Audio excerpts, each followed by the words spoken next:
Saint Martin প্রকৃতির এক অনিন্দ্য সুন্দর উপহার, যেখানে দিগন্ত মিশে গেছে সমুদ্রে, যেখানে শামুক ঝিনুক রঙিন কাঁকড়ার পদচারণায় বেলাভূমির নিপুণ কারুকার্য খচিত প্রাকৃতিক নয়নাভিরাম মুগ্ধতায় ডুবে অন্তরের মৌনতা ভাঙে, যেখানে সূর্যোদয় সূর্যাস্ত আপনার মনকে ভরিয়ে তোলে, সেই দ্বীপ সেন্ট মার্টিন।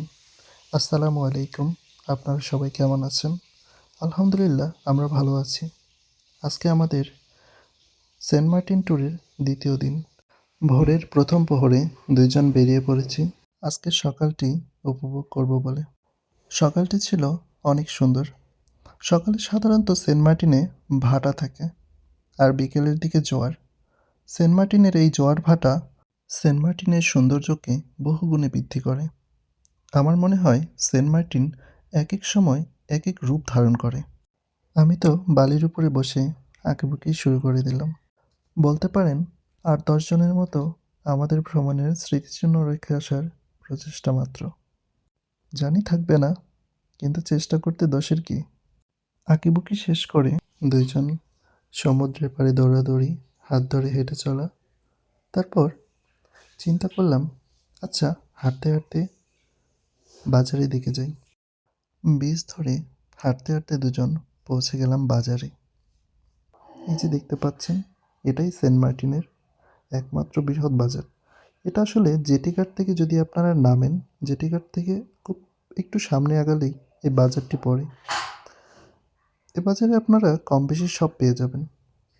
এই যে এদিকে দেখতে পাচ্ছেন খেলনা, ওইদিকে শুটকি মাছ, মোটামুটি জীবন ধারণের জন্য যেগুলো প্রয়োজন এ বাজারে সব কিছুই আছে।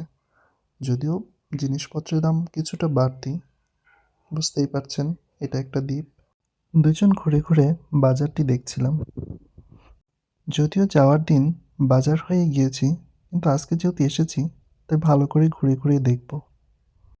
বাজারে একটু সামনে আগাতেই দেখতে পেলাম শুটকি মাছের দোকান।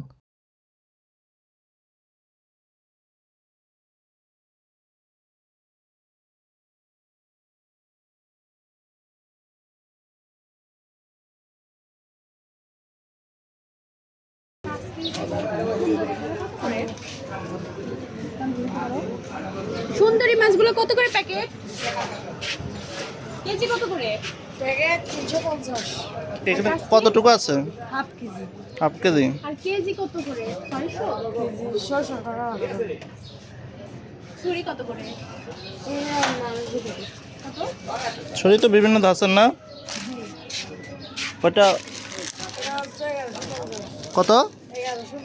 1150। 1150। আর লইটটা কোনটা কত? এটা হচ্ছে 1350, 550।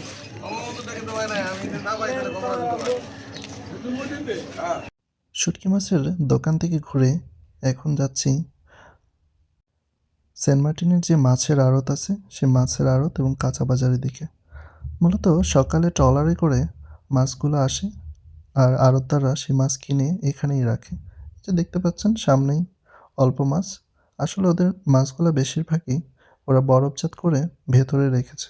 আড়তদাররা সচরাচর অল্প মাছ বিক্রি করে না, কিন্তু শাপলা তো নাছোড় বান্দা, সে এখান থেকে মাছ নিবে, নিয়ে রান্না করে খাবে। তো যেই বলা সেই কাজ, ও এইখানেই এক আড়তদারের দোকান থেকে দেখে শুনে একদম তরতাজা রূপচাঁদা মাছ কিনেছে। আসলে আমরা যেহেতু উত্তরবঙ্গে থাকি, তো এদিকে তো আসলে সামুদ্রিক তাজা মাছ পাওয়া সম্ভব হয় না।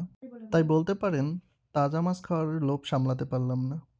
আপনারা চাইলে এখানে মাছ কিনে এই মামাদের দিয়ে কেটে নিতে পারেন। আমরা আমাদের মাছগুলো যে হোটেলে আসলে রান্না করিয়েছি সেই হোটেল থেকেই কেটে নিয়েছিলাম। এই যে দেখছেন এগুলো হোটেলের সামনে ওরাও এরকম মাছ মশলা দিয়ে মাখিয়ে বিক্রি করে। আপনারা চাইলে এখান থেকে এক টুকরা বা যতটুকু ইচ্ছা ততটুকুই নিতে পারেন। এটা সচরাচর দুপুর থেকে রাত পর্যন্ত চলে। সামুদ্রিক প্রায় সব ধরনের মাছই এখানে পেয়ে যাবেন। চাইলে আপনারা নিজেদের মতো করে রান্না করিয়ে নিতে পারেন। ভুনা চাইলে ভুনা, ভাজি চাইলে ভাজি। আসলে আপনাদের যেমন ইচ্ছা। এখনও দুপুর হয়নি, কিন্তু আমরা যেহেতু মাছ পাগল মানুষ, তো সেহেতু এখান থেকে কিছু মাছ কিনে নিয়ে এই যে দেখতে পাচ্ছেন এইগুলো রান্না করাচ্ছি। সামুদ্রিক মাছের মধ্যে দুজনেরই রূপচাঁদা এবং কোরাল মাছ পছন্দ, তাই ওইখান থেকে রূপচাঁদা নিয়ে এসেছিলাম। আর ওনাদের এই যে মাছের পসরা, এই পসরা থেকে কালো কোরাল মাছ কিছুটা নিয়ে রান্না করাচ্ছি। কালো কোরাল দিয়েছি ভুনা করার জন্যে, আর রূপচাঁদা ভাজি। বলতে বলতেই আমাদের মাছ রান্না প্রায় শেষ, তাই ভাই মাছগুলো প্লেটে উঠিয়ে দিচ্ছে। আর ওইদিকে আর ভেতরেই অন্য একজন আমাদের টেবিল রেডি করছে। আমরা দুজনেই খুব এক্সাইটেড ছিলাম, তাই দুজনে দাঁড়িয়ে দাঁড়িয়েই মাছ ভাজি করা দেখছিলাম।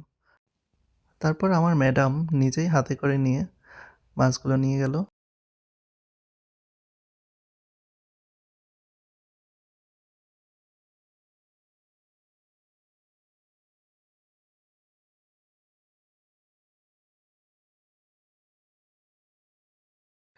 এই যে আমাদের টেবিল রেডি, এখন আমরা খাওয়া দাওয়া করব।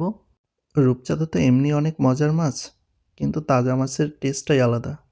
খাওয়া দাওয়া শেষ করে জেটিঘাটের পাশেই একটু রেস্ট নিচ্ছিলাম, আর দেখতে পাচ্ছিলাম দূরে ওই কক্সবাজার থেকে সেন্ট মার্টিনগামী প্রতিদিনের মতো আজকেও কিছু ট্যুরিস্ট সেন্ট মার্টিন আসছে।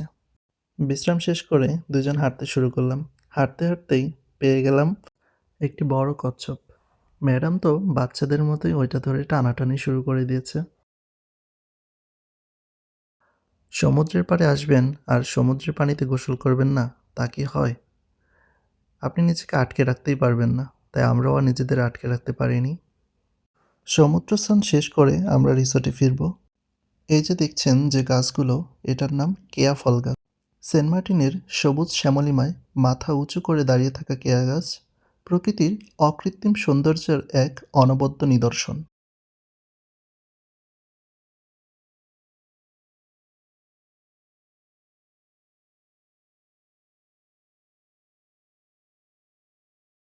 আজকের ভিডিও এ পর্যন্তই। পরবর্তীতে নতুন নতুন ভিডিও দেখতে সঙ্গেই থাকুন। সে পর্যন্ত সবাই ভালো থাকবেন, সুস্থ থাকবেন। ধন্যবাদ সবাইকে।